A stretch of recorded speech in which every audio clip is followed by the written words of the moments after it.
ಮಾತಾಡ್ಕೊಂತ. ಯಾಕಂದ್ರ ಕೊಟ್ಟರು ಕೂಡಿ ಕುಂತೀರಿ. ಮನ್ಯಾಗ ಆದ್ರೆ ಒಬ್ರ ಇಬ್ರು ಇರ್ತೀರಿ, ಇಲ್ಲೇ 100 ಮಂದಿ ಕೂಡಿ ಕುಂತಿರ್ತಿರಲ್ಲ. ಇದೊಂದು ಭಾವನೆ. ಇದು ಯಾವ ಭಾವನೆ? ಆತ್ಮೀಯತೆ ಭಾವನೆ. ಈ ಒಂದು ಆತ್ಮೀಯತೆ ಭಾವನೆನ ಗ್ರಾಮವನ್ನ ಸುಖ ಸಮೃದ್ಧಿಯಿಂದ ಶಾಂತಿ ನೆಮ್ಮದಿಯಿಂದ ಇರ್ಸಕ ಸಾಧ್ಯ.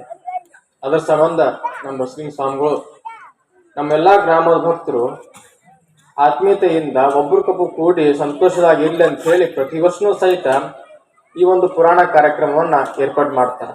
ಸುಮಾರು 40 ವರ್ಷಗಳಿಂದ ಈ ಒಂದು ಕಾರ್ಯಕ್ರಮ ನಡ್ಕೊಂಡ್ ಬಂದೈತಿ. ಅದರ ಸಂಬಂಧ ಈ ಒಂದು ಗ್ರಾಮದೊಳಗ ಶಾಂತಿ ನೆಮ್ಮದಿ ಕೂಡೈತೆ ಅಂತ ಹೇಳಕ ನನಗೆ ತುಂಬಾ ಸಂತೋಷ ಆಗುತ್ತೆ. ಇದಕ್ಕೆಲ್ಲಾ ಕಾರಣಭೂತರಾಗಿ ನಿಂತವರು ಬಸಲಿಂಗ ಶಿವೈಗಳು. ಬಸಲಿಂಗ ಶಿವೈಗಳು ಮತ್ತು ನಮ್ಮ ಚಂದಸ್ತಾತ್ನವರು ತುಂಬಾ ಆತ್ಮೀಯರು. ಬಾಳೇರಿ ಮಠಕ್ಕ ಹಲವಾರು ಸಲ ಬಸಲಿಂಗ ಶಿವೈಗಳು ಬಂದಾರ. ಪೂಜ್ಯ ತಾತ್ನವರು ಅವರು ಕುಂತು ತಮ್ಮ ಆಧ್ಯಾತ್ಮ ಜಿಜ್ಞಾಸೆಗಳನ್ನ ಆಧ್ಯಾತ್ಮ ಅನುಭವಗಳನ್ನ ಹಂಚಿಕೊಂಡಾರ. ಹಲವಾರು ಪಾಡುಗಳನ್ನು ಸಹಿತ ಮಾಡಿದ್ದಾರೆ. ಎಲ್ಲಾ ಲಿಂಗ ಮಹಾರಾಜರು ನೋಡಿದಪ್ಪ ಅಂತಂದ್ರೆ ಅವರೊಬ್ಬ ದೊಡ್ಡ ಶಿವೈಗಳು. ಅವರ ಒಂದು ತಪಶಕ್ತಿಯಿಂದ ನಾಡಿನ ತುಂಬೆಲ್ಲ ಸಂಚರಿಸಿ ಎಲ್ಲಾ ಭಕ್ತರಿಗೆ ಒಂದು ಧರ್ಮ ಬೋಧನೆಯನ್ನ, ಅವರ ಒಂದು ತಾತ್ವಿಕ ವಿಚಾರದಿಂದ ಜಿಜ್ಞಾಸುಗಳಿಗೆ ತತ್ವ ಬೋಧೆಯನ್ನ ಎಲ್ಲವನ್ನು ನೀಡಿ ಅವರ ಮನೋಇಷ್ಟಾರ್ಥಗಳನ್ನ ಈಡೇರಿಸಿದ್ದಾರೆ. ಅಂತ ಮಹಾಶಿವೈಗನ ದಿವ್ಯ ಚರಿತ್ರೆಯನ್ನು ಕೇಳೋದು ಒಂದು ಪುಣ್ಯ. ಯಾಕಂದ್ರ ಮನುಷ್ಯ ಹಲವಾರು ಜಂಜಾಟಗಳ ಕೇಳುತ್ತಾನ. ಬೆಳಗ್ಗೆ ಎದ್ದಾಗಿಂದ ರಾತ್ರಿ ಮಲಗುನೋಯಿಸ ಪರಿಹಾರ ಆಗ್ಬೇಕಪ್ಪ ಅಂತಂದ್ರ ನಮಗೊಂದು ಸದ್ಬೋಧನೆ ಬೇಕು, ನಮ್ಮ ಮಾರ್ಗದರ್ಶನ ಬೇಕು.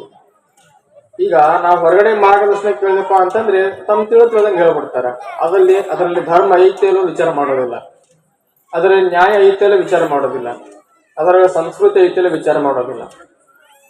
ಈ ಧರ್ಮ ನ್ಯಾಯ ಸಂಸ್ಕೃತಿಯನ್ನ ಒಬ್ಬ ಶಿವಯೋಗಿ ತನ್ನ ಜೀವನೊಳಗ ಅಳವಡಿಸಿಕೊಂಡು ಒಂದು ದಾರಿದೀಪವಾಗಿರ್ತಾನ, ಒಂದು ಮಾರ್ಗ ಆಗಿರ್ತೈತಿ. ಈ ಒಂದು ಸಮಾಜ ಅನ್ನೋದು ಅಂತೇಳಿ ಒಂದು ಕಾಡಿದ್ದಂಗಿದೆ. ನಾವು ಒಂದು ಕಾಡಿನ ಅಂಚಿನಿಂದ ಇನ್ನೊಂದು ಕಾಡಿನ ಅಂಚಿಗೆ ಹೋಗ್ಬೇಕಾದ್ರ ನಾವು ಕಾಲ್ದಾರಿ ಹುಡುಕಾಡ್ತೀವಿ. ಸುಮ್ಮನೆ ಸಿಕ್ಕಂಗೆ ಹೋಗ್ಬಿಡ್ತೀವನ್ರಿ? ಇಲ್ಲ, ಒಂದು ದಾರಿ ಹುಡುಕಾಡ್ತೀವಿ. ಮೊದಲು ಯಾರು ಹೋಗ್ತಾರಲ್ಲ ಅವ್ರಿಗೆ ಕಾಲಿಗೆ ಕಲ್ಲು ಮುಳ್ಳು ಕಂಟಿ ಗಿಡ ನೀರು ಹರಿ ಜರಿ ಪರಿ ಎಲ್ಲ ಬರ್ತಾವ, ಪ್ರಾಣಿ ಪಕ್ಷಿಗಳೆಲ್ಲ ಅಡ್ಡ ಬರ್ತಾವ. ಅವನ್ನೆಲ್ಲ ಸಮಸ್ಯೆಗಳನ್ನ ಬಗೆಹರಿಸ್ಕೊಂಡು ಒಂದು ದಾರಿ ಮಾಡ್ತಾರೆ. ಅವನ್ನ ದಾರಿ ಮಾಡೋ ಕೆಲಸವನ್ನ ಪೂಜ್ಯ ಶಿವಗಳು ಮಾಡ್ತಾರ, ಪೂಜ್ಯ ತಪಸ್ಸುಗಳು ಮಾಡ್ತಾರ, ಪೂಜ್ಯ ಗುರುಗಳು ಮಾಡ್ತಾರ. ಅವರು ನಡೆದು ಬಂತ ದಾರಿ ಒಳಗ ನಾವು ಹೊಂಟಿಪ ಅಂತಂದ್ರ ನಮ್ಮ ಒಂದು ದಾರಿ ಸುಗಮವಾಗಿ ನಮ್ಮ ಮುಂದಿನ ಒಂದು ಹಂತವನ್ನ ಈ ಕಾಡಿನ ಅಂಚಿನಿಂದ ಕಾಡಿನ ಇನ್ನೊಂದು ಬದಿ ಅಂಚಿನ ಮುಟ್ಟಾಕ ಸಾಧ್ಯ ಆಗುತ್ತೆ. ಅಂದ್ರ ನಮ್ಮ ಈ ಹುಟ್ಟು ಯಾವಾಗ ಆಗತ್ತ ಅವಾಗ್ಲಿಂದ ಈ ಅಂಚ ಆದ್ರ ಕಾಡಿನ ಈ ಅಂಚ ಆತಂದ್ರ ಆ ಕಡೆ ಅಂಚು ನಮ್ಮ ಸಾವಿರ್ತೈತಿ.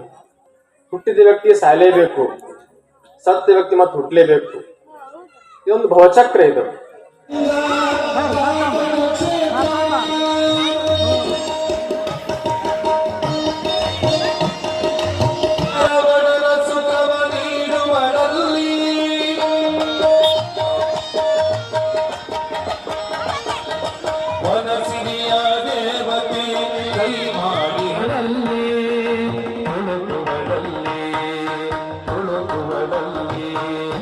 ನೋಡಲ್ಲಿ ಕಾಣುತ್ತಿದೆ